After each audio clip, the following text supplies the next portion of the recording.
You are going to take us on a ride on this one. Wow. It's a very tricky game. So let me leave it to It is a Jeffers. tricky No. game, You are going to chip in. It's, Just hold on. I want think Jeffers because I want the team Palace news. will The feel like team they were news. hard done. I want the They team will news. feel like they were hard done with the game that ended.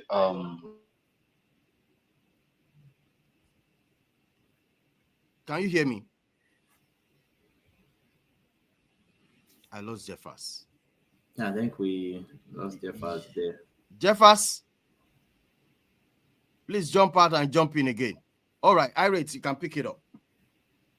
Yeah, this is actually a trick. It has always been a tricky game going to Selhurst Park for anyone, especially under the lights. But now it's even trickier because these two teams just faced each other a couple of days ago. And Palace can feel hard done by, like what Jeff has said, by the results. They didn't play badly, but the results and some calls went against them. Jesus' second goal was clear offside, but we didn't have VAR at the stadium for that competition. Can you imagine? It's going to be a different ball game with Arsenal going to Selhurst Park, if you ask me. I don't like going there because their fans, they can make the stadium crazy. Crystal Palace fans. So, yeah, it's entertaining, but also as an opposition, it strikes fear into you. It takes a lot of courage to play in that stadium as an opposition. That is the truth, especially when it's a night game and the fans are up for it. I think one of the players, their last win, they won last weekend 4-2 against Brighton, I think. And one of the players that caught their eye was Ismail Assar. Ismail Assar was so good. He was so good last weekend. Very important player for Brighton could not handle. They couldn't find a solution to the problem he posed to them. Time and time. It was a shock.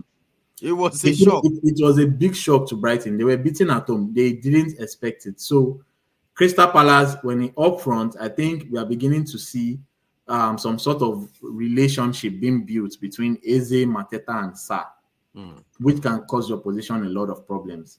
And then Daniel Munoz on the right, and on the left, we have Tyreek Mitchell, who is also a fullback that can give you that width and go up and down the left wing. So I expect them to cause Arsenal problems. And the fact that they lost that game on Wednesday, and that is more than enough motivation for them to want to beat Arsenal this weekend. It just gets trickier when you are playing the same team two times.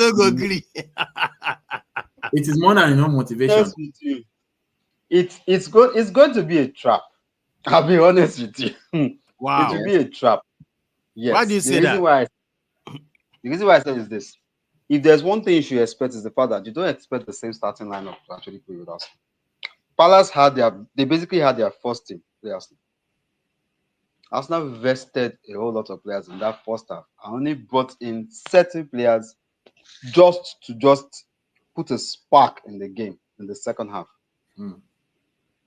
That game tomorrow, we have everybody playing because we've gotten news from the team that Gabby is back. Obviously, Gabby will be playing. I think he actually played a bit of the game on Wednesday. Gabby is back, and also Calafiori is also back, and Declan Rice is also back. So they both trained today. That means they actually fit and ready to go. So basically, almost the full team is ready to go. I think for Palace, Palace's strength has majorly been with the presence of Mateta in that team.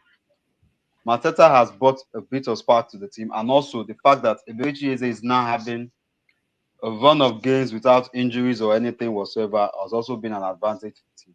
However, if there's one thing I think they should also be cautious about is the fact that their defense line is also a concern. It's a major concern for them. Yeah, Palace are shipping in goals. Yeah, good. Guehi, for me, is still a good defender, but the thing is, Guehi is just one man, and he's struggling at the moment. Yeah. If they decide to frustrate Arsenal to play with one football, we know what is going to happen. Arsenal will go back to corners, and they will score from corners. Funny enough, in the game on Wednesday, Arsenal did not score from any. All the 3 goals came from open play. And 2, I think I was only saying one thing previously. I said what Gabi Jesus is actually lacking currently now. It's just a means to just get that ball into the net. No surprises. He got the Ateta has been Hat-trick. patient with him and gave him the chance, and no surprises, he got his hat trick. Funny enough, it's actually his first hat trick for us. Can you imagine? He got his hat trick. So Wow. I think obviously he might want to use Kai Havertz to start.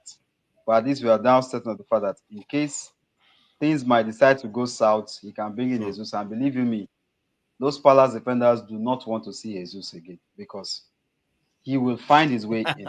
He just needs to just be patient and get his chance. Although that game is going to be a tight one, but I think with the state at which things are, I do not expect anything less than 3 points from Arsenal because I feel at this point Arsenal needs to start getting points on the board. So, if you ask me, I think with the stage at things are, I don't trust Arsenal to go to Selhurst Park and get 3 points. And you can look at the last couple of games. From open play, Arsenal have barely created anything. From open They've play, not created they've yet. been But the thing now is, let me tell you, one of the disadvantages with Palace is this: Palace cannot afford to have 2-3 players on Bukayo Saka because if they do it, they are exposing other sections. And the truth is, Palace can easily get exposed. That's just the honest truth. So, the question I'm going to ask is, who is going to hold Bukayo tomorrow? Is it Delacroix? Delacroix is not fit. Is it Kamada? He won't even try it. So the question now is, let's see who they will use on that flank because believe you me, Bukayo will have a very, very good day at the office tomorrow. Let's just watch and see. So I have one question for you, Jeffers. Who is Arteta starting up front tomorrow? Kai Havertz or Jesus? That's another question. I lost Jeffers there again. Jeffers. Okay, yeah. The question has been thrown to you. Okay, which is? I said, who is Arteta starting tomorrow? Jesus or Kai Havertz?